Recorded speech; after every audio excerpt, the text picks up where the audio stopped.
Entonces, cuando comenzamos a hablar de las cubiertas de la médula, estamos hablando de meninges. Las meninges son llamadas al igual que las cubiertas que tiene el encéfalo y son las que constituyen las membranas protectoras de solo la médula espinal. Y estas, como les dije, reciben el nombre de meninges espinales o meninges raquídeas. La inflamación ahí de las meninges se les conoce como meningitis. ¿Y qué sucede ahí? Pues es cuando llegan bacterias hacia ese espacio de las meninges, donde no debería haber ninguna bacteria. Pero en fin, vamos a ver. Esta otra parte de las cubiertas de la médula, entonces decimos que una se llama dura madre, la otra aracnoides y pía madre, pero aquí pues solo lo que vamos a decir es que la dura madre se extiende desde la segunda vértebra sacra hasta el agujero magno u occipital, o sea, de ahí desde comienza el agujero magno hasta la segunda vértebra sacra, hasta ahí llega la dura madre. La aracnoides entonces es la que está situada por debajo de la dura madre en una membrana delgada de tejido más o menos conectivo, se le puede decir, de forma tubular. Es la que está interior a la dura madre. Y la más interna, entonces la que sí está propiamente adherida a esa médula espinal, se le va a llamar pía madre y que es una membrana un poco transparente que contiene innumerables vasos sanguíneos. Eso es importante, saber que hay cubiertas en la médula y que hay cubiertas del encéfalo. Ambos tienen protección, tanto como para el encéfalo y, bueno, las del encéfalo protegen al encéfalo y las de la médula protegen a la médula. Cuando hablamos, bueno, como les mencioné aquí esta definición, tenemos que hablar de estos espacios de la médula. Hay espacios que se llama epidural, hay otro que se llama subdural y hay otro que se llama subaracnoideo. El espacio epidural, entonces podemos decir que es el que está situado entre la dura madre y la pared del canal vertebral y que pues ese se encuentra lleno de tejido conectivo graso y de vasos sanguíneos. Ese es el que prácticamente constituye el acoginamiento, o sea, darle la protección que va a rodear a la médula. Y en el caso de la anestesia raquídea, la inyección de esos anestésicos se va a administrar en ese espacio inmediatamente por debajo de la segunda vértebra lumbar. Entonces, que es importante hablar y conocer que hay un famoso espacio epidural, porque a nivel de esa segunda vértebra, por debajo de la segunda vértebra lumbar, es donde administran el anestésico. Y el espacio subdural, bueno, no se preocupen que ustedes no creo que vayan a llegar a administrar algún anestésico a ese nivel, pero es importante que lo sepan porque el anestesista, si no es muy hábil, usted tiene que saber a dónde está esa segunda vértebra lumbar. Por eso es importante reconocer. Y cualquier daño a ese nivel puede dejar al paciente en un estado de invalidez. Y la otra, pues en el espacio subdural, que es este otro, entonces es el que está más o menos situado entre la dura madre y la aracnoides. Ese es el que contiene un líquido seroso. No podemos decir entre qué espacio va a estar, porque ese va a estar a nivel de toda la médula.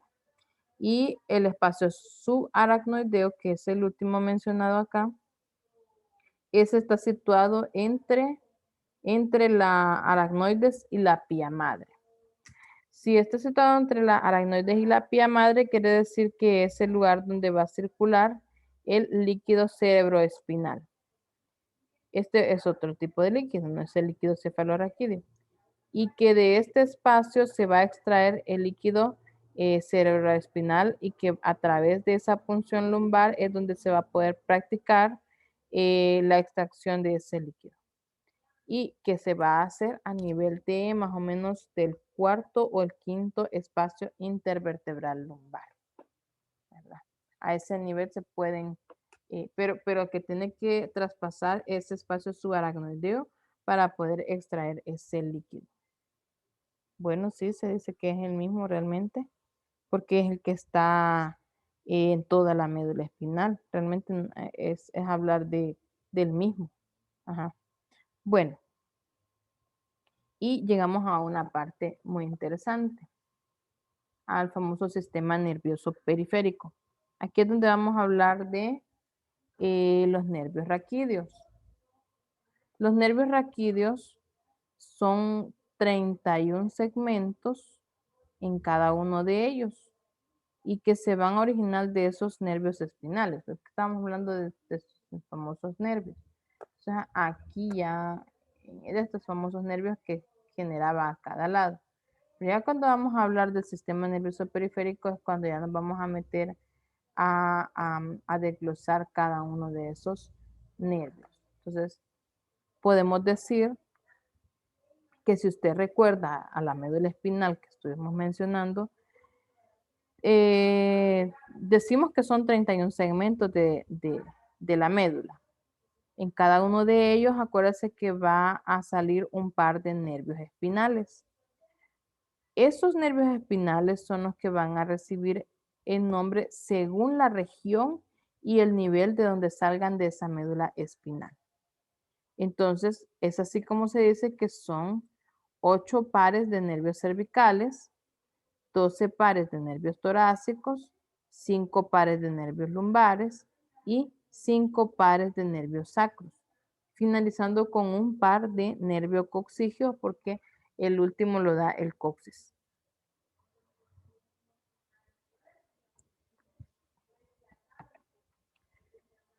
Los nervios de la médula espinal, en la segunda función de la médula espinal, es prácticamente que va a ser el centro de acción de todas esas acciones reflejas.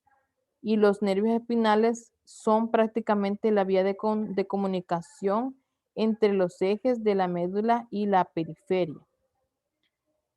Como podemos ver en esta figura, señala órganos, miren a esta parte derecha, órganos. ¿Pero por qué? Porque estamos señalando a cada una de estas vértebras y que cada una de estas vértebras va a generar un par de nervios espinales, ¿verdad? Para poder dar la inervación o la función a cada uno de esos órganos que están comprometidos. Cada uno de esos nervios tiene 2 puntos, uno en donde se adhiere a la médula, en la parte interna de la vértebra, en la parte de la médula se va a adherir ahí, y pues la otra posterior y anterior, que es la que se van a unir para formar los famosos nervios espinales en ese famoso agujero intervertebral, que es por donde va a emergir cada par de nervios espinales.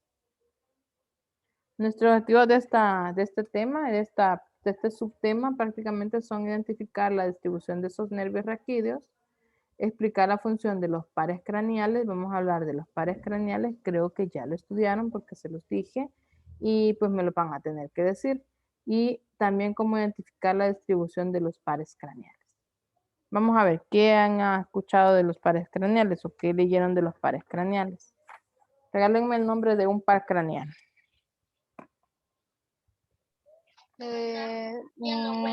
Olfatorio. Nervio olfatorio, 1. Nervio David. óptico. Nervio óptico. Oculomotor. Oculomotor. El vago. El nervio vago. Hipogloso. Trigemino. Hipogloso, trigémino, muy bien. Adducet. Abducente. Vago. Accesorio. Accesorio. El facial. ¿Cuántos son? Vestibular. ¿Cuántos pares? Glosofaringeo. Glosofaringeo. Ajá. Acústico. Acústico. Ajá. Acústico. Vestibulo coclear. Ajá. ¿Cuántos pares son? 14. 12. 12. 12. 12. Son 12. Sí. Vaya, 12 solo son. 12. Quedemos claros, solo son 12 pares de nervios craneales o pares craneales. Vamos a explicarlos detenidamente. Ahorita vamos a tener la definición de qué es un nervio. Y un nervio prácticamente es el conjunto de las fibras nerviosas que va a estar rodeado por una vaina de tejido conectivo. Ya sabemos que el tejido conectivo es lo que lo compone, ¿verdad? Una estructura de lo que lo compone. Y a un famoso epineuro, es una parte microscópica de lo que estamos hablando acá. Usted entiende que el nervio es un conjunto de fibras nerviosas que está rodeado de un tejido conectivo. Y que ese tejido conectivo es el que va a envolver a otra estructura que se llama perineuro, pero esa es en su parte microscópica. Ya hablamos que esas son cosas microscópicas y no las podemos ver aquí. Entonces, como decimos que cada segmento va a formar a un plexo. Entonces podemos decir que de la C1 a la C7, C8 va a formar un plexo que se le llama plexo cervical. De aquí de la T1 a la T4, más o menos por acá, este nivel, se puede decir que hay otro plexo que se llama plexo braquial. Bueno, se le llama plexo porque ahí tienen esa serie de nervios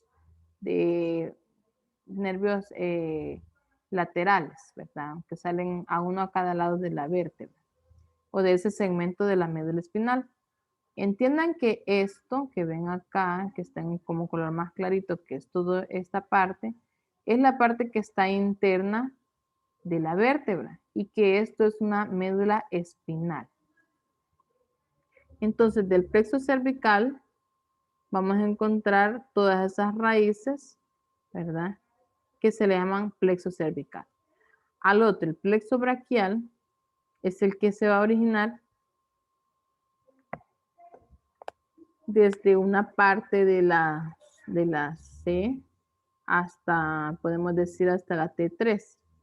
Y entonces estas raíces tienen nombres, miren, a que se llama nervio axilar, nervio radial, nervio musculocutáneo, nervio mediano, nervio ulnar o cubital.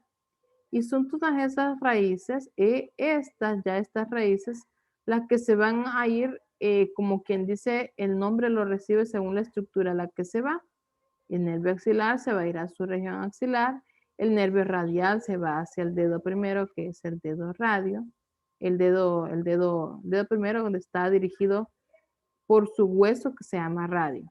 De ahí seguimos un músculo cutáneo, un nervio mediano, que son nervios que se van a ir a inervar a estructuras del brazo.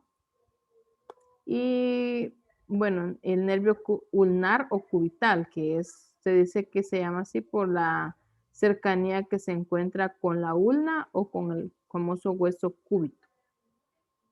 Bueno, entonces, del plexo cervical se va a dirigir desde la C1 hasta la C4 y a eso se le va a llamar plexo cervical. Del nervio, del famoso plexo cervical, ahí van a dirigirse unos nervios que se llaman nervio frénico, nervios cutáneos y nervios motores. De ahí vemos que de la C5 a este nivel, a la C5, hasta la D1 o hasta la T1 se le puede decir. O sea, sería hasta acá, a este nivel, ¿sí? Cabal llegan el famoso plexo braquial, que componen al nervio musculocutáneo, al nervio mediano, al nervio cubital, a otro nervio que se llama circunflejo y al nervio radial.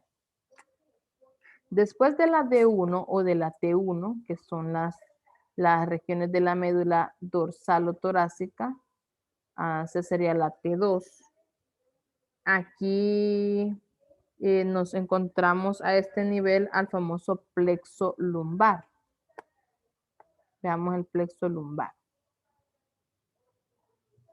nervios lumbares, L1, L2, L3, L4, L5, ¿verdad? Entonces ahí conocemos entonces al plexo lumbar y finalmente vemos las partes del sacro a al final, en donde va a dar dos nervios. Uno que se llama ciático, ¿verdad? Por eso es importante, el famoso ciático, que imagino que sería este porque por la forma del calibre que tiene se ve que es más. Y también por la dirección en la que se encuentra, miren. Aquí se acuerda que hacíamos los cuadrantes. Entonces este se va aquí directo hacia la pierna a la mitad. Entonces por eso nosotros no debemos de tocar partes de la mitad de la pierna, ni muy a los lados, ni muy adentro.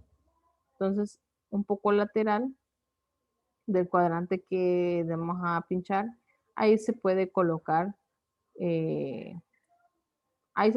cualquier inyección intramuscular.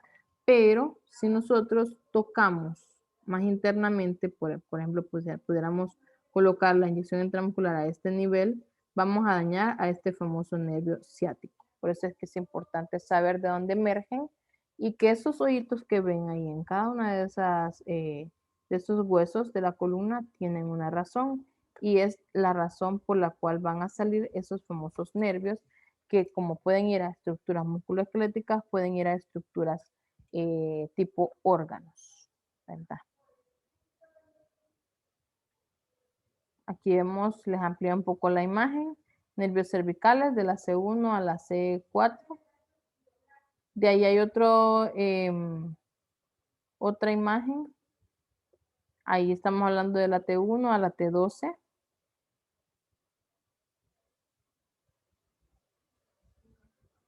Aquí hablamos del famoso plexo lumbar, que es de la L1 a la L4, ¿verdad? Y finalmente el plexo sacro, que de ahí pues vamos a ver, plexo sacro acá. Acá está el plexo sacro, todo esto, todo lo que está aquí, todo está como que sobresale de la parte final de la cola del caballo, como dice, pero que es la parte final de la médula espinal. Y ven el calibre del nervio, por eso es que no se puede tocar aquí, hasta la mitad del glúteo, no se puede poner algún medicamento.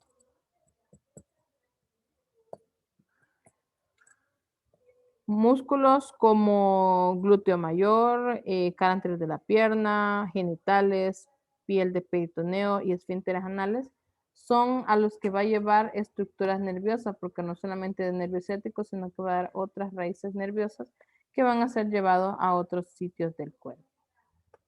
Bueno, voy a quedar aquí para que puedan tomar su receso.